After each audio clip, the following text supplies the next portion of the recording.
Abu Daud, nomor hadis 1258. Salat sunnah yang terkait mungkin waktunya dekat dengan salat fardu yang 5 waktu itu, ini dibagi 2 bagian. Ini teorinya supaya dipahami dengan baik ya. Ada yang disebut dengan salat rawatib. Apa artinya rawatib? Kalau tidak tahu katakan. Baik. Apa artinya rawatib? Baik. Rawatib itu jamak dari kata ratib. Apa artinya ratib? Baik. Bukan Allahu alam. Ratib itu adalah sesuatu yang tersusun dengan rapi atau berurutan sifatnya. Tersusun berurutan atau tersusun dengan rapi. Makanya diserap ke dalam bahasa Indonesia menjadi tertib. Tertib kan berurutan, rapi. Ada solat-solat sunnah yang waktunya tersusun rapi berurutan dengan solat fardu, terletak sebelumnya atau setelahnya. Jumlah rawatib ini itu ada 12 solatnya. Diketahui jumlah 12 ini dari hadis riwayat At-Tirmidzi. Nama aslinya Muhammad, berasal dari Tirmidz, disebut dengan At-Tirmidzi. Nomor hadis 414 riwayat Ummu Habibah radhiyallahu taala anha. Man shalla 12 raka'atan, siapa yang salat 12 rakaat fi yaumin wa lailatin, yang mengiringi salat fardunya siang dan malam. Arba'an qabla dhuhri, 4 rakaat sebelum zuhur. Baik. Perhatikan, raka'ataini ba'daha, 2 rakaat setelah zuhur. Kemudian raka'ataini ba'dal maghrib, 2 rakaat setelah maghrib. Raka'ataini ba'dal isya, 2 rakaat setelah isya. Wa raka'ataini qabla subhi, dan 2 rakaat sebelum subuh. 2, 4, 6, 8 tambah 4, 12. Jumlahnya 12 rakaat. Siapa yang konsisten mengerjakan ini selama hidupnya, Allah, sebelum dia wafat, terus dia kerjakan sampai meninggalnya, kata Nabi, bunyalahu bihinna baitun fil jannah, akan dibalas oleh Allah kerja kerasnya ini dengan dibangunkan satu rumah untuknya di surga. Luar biasa. Ini. Nah, Ummu Habibah ketika mendengar kalimat Nabi ini, maka berkata pada dirinya, bima ma'na laqad azamtu nafsi alla atrukaha tula hayati, saya nggak akan pernah tinggalkan ini selama hidup saya. Bayangkan nggak? Ummu Habibah itu istri Nabi, orang paling mulia, ummul mukminin, di surganya bersama Nabi, jelas sudah punya rumah, kelasnya elit luar biasa. Ketika mendengar kalimat ini yang amalan sunnah, kata beliau, saya nggak akan tinggalkan ini selama hidup saya. Istri Nabi, dekat dengan Nabi, ahli surga, surganya terbaik, rumah paling elit, mendengar amalan sunnah, saya nggak akan tinggalkan. Ada perempuan, bukan di sini, di luar sana, bukan istri Nabi, tidak dekat dengan Nabi, belum jelas status surganya, amalan berantakan, hisab menegangkan. Masya Allah, ditawarin surga, rumah di surga, jangankan sunnahnya, yang wajibnya pun kadang terlambat. Cita-cita masuk surga Firdaus tanpa hisab. Masya Allah. Luar biasa. Nah, ketemu ini, teruskan, sebentar, teruskan dulu, belum selesai. Teman-teman sekalian, di sini kita temukan ada sebelum, ada setelah. Jelas? 4 rakaat sebelum apa? Zuhur. Dalam bahasa Arab kita tuliskan sebelum, bahasa Arabnya qabla. Zuhur. Qabla zuhri, sebelum zuhur. Jelas? Kalau kita ingin hilangkan kalimat yang kedua, misal ini disebut mudhaf ilaih, kalimat yang disandarkan. Kalau menunjuk kepada waktu, ingin kita buang ininya, supaya menunjuk pada kalimat yang dibuang, maka tambahkan ya setelahnya plus ta sebagai sifat.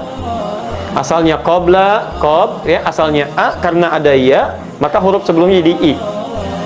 Di qabliyah. Jelas ya? Maka kita dengar kalimat qabliyah zuhur misalnya, itu maksudnya sebelum zuhur. Baik. Setelah, bahasa Arabnya ba'da. Setelah zuhur, ba'da zuhur. Di setelah, bahasa Arabnya apa? Ba'da. Kalau Anda sudah mengucapkan ba'da, jangan diucapkan setelah lagi. Itu 2 kata yang berulang sama. Paham ya? Kita ketemuan yuk. Kapan? Di mana? Di Masjid Indonesia. Kapan? Udah setelah ba'da asar deh. Setelah ba'da asar. Jadi kalau sudah setelah, itu ba'da. Tidak perlu menyebutkan keduanya lagi. Jelas ya? Ba'da zuhur. Hilangkan zuhurnya, muncul ya dengan ta'nya. Dikenal dengan ba'diyah. Paham sampai sini? Baik, saya simpan dulu ini. Jadi sebelum, bahasa Arabnya apa? Qabla. Setelah? Ba'da. Baik, ketemu kalimatnya. Sekarang lihat. Ini 12 waktu disebut apa? Rawatib. Kenapa disebut rawatib? Karena susunannya teriring langsung dengan salat fardu. baik sebelum atau setelahnya, dan punya fungsi melengkapi sholat fardu. Jadi yang kurang di sholat fardu dilengkapi oleh ini. Nah, ada sholat ini di luar yang ini yang rawatib disebut dengan mutlak. Mutlak sifatnya ditunaikan, terdiri dari dua waktunya. Satu, ada yang memang berdekatan dengan sholat fardu, tapi dia tidak punya fungsi menyempurnakan sholat fardu. Fungsinya fungsi sendiri, terpisah dari yang fardu. Cuman waktunya berdekatan. Contoh, asar. Asar ini ada sunnahnya mutlak 4 rakaat. Ditemukan di Abu Daud nomor hadis 1257. Riwayatnya Ibnu Umar radhiyallahu taala anhuma. Ya, kata Nabi, rahimallahu ra'an shalla qabla al-'asri arba'an. Allah merahmati seseorang yang bisa salat 4 rakaat sebelum zuhur. Paham? 4 rakaat asar. Baik, 4 rakaat sebelum asar. Saya ralat 4 rakaat sebelum asar. Ini masuk kategori salat apa? Mutlak. Paham sampai sini? Baik, ada juga yang waktunya terpisah jauh dengan salat fardu. Misal tahajud, qiyamul lail, salat duha, ya salat wudu, salat tahiyatul masjid, salat di belakang makam Ibrahim. Maka ada salat yang kedua yang sifatnya terpisah jauh waktunya dari salat fardu. Di antara salat mutlak juga yang berdekatan waktunya dengan salat fardu tapi dia mutlak bukan rawatib adalah qabliyah maghrib, 2 rakaat. Dalilnya Abu Daud nomor hadis 1258. Ya, kata Nabi, lihat kalimatnya. Ya. Sallu qabla al-maghrib rak'atain liman yasha. Silahkan salat sebelum maghrib 2 rakaat bagi yang ingin. Ingat ada kalimat bagi yang ingin. Beda redaksi ini dengan salat-salat yang lainnya. Wala tattakhidhuha sunnatan, tapi jangan dibiasakan. Apa maksudnya kalimat ini? Salat 2 rakaat sebelum maghrib ini sekalipun statusnya sunnah, masuk dalam mutlak tapi tidak begitu dianjurkan oleh Nabi. Ya, karena waktunya yang sangat singkat, mepet antara adzan dengan iqamah plus dari maghrib ke isya. Kalau orang pada sholat semua maghribnya mundur mendekat kepada isya, bagi antum nggak ada masalah. Bagi orang tawaf yang ada di Mekah, bagi sekitaran di Madinah, atau waktunya yang sangat mepet, makanya di Arab umumnya ketika selesai adzan itu umumnya akan cepat langsung iqamah. Nah, kalau misalnya Anda dalam situasi sudah baca Al-Quran, sudah berdoa, karena doa antara adzan dengan iqamat cepat dikabulkan, lebih cepat dikabulkan. Anda berdoa, sudah baca Al-Quran, masih ada waktu, orang pada belum datang, Anda ingin sholat, maka dipandang lebih bagus sholat daripada melakukan tindakan-tindakan yang tidak tepat. Ya, Anda malah bikin status, belum ada orang nih, sedang menunggu sholat maghrib. Paham ya? Sudah.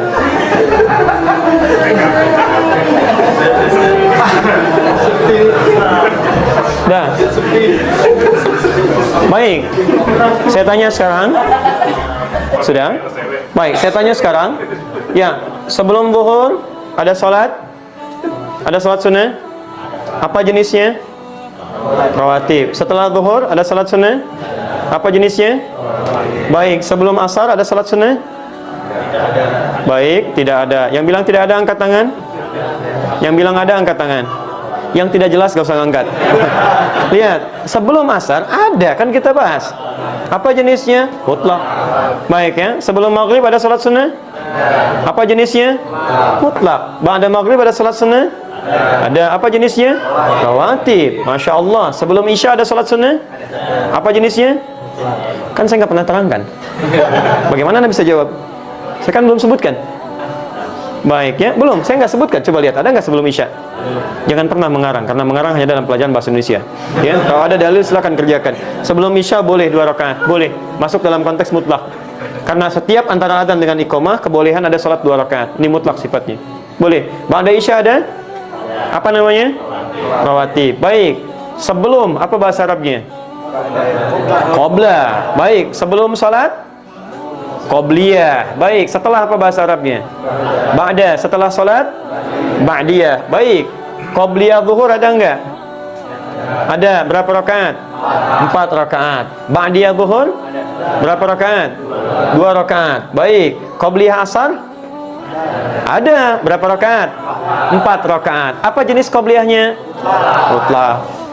Jelas? Sebelum zuhur apa jenis qabliyahnya? Rawatib. Di sini seringkali orang keliru menduga bahwa kalau disebutkan qobliyah itu yang dimaksud rawatib. Ini sering keliru di sini. Sehingga ketika disebutkan nggak ada qobliyah asar, ada qobliyah asar, yang nggak ada itu rawatib sebelum asar. Jelas ya? Qobliyah asar ada, jenisnya disebut dengan mutlak. Di qobliyah itu nama umum bagi setiap sholat yang ditunaikan sebelum sholat fardunya. Jenisnya bisa mutlak, bisa rawatib. Paham sampai sini?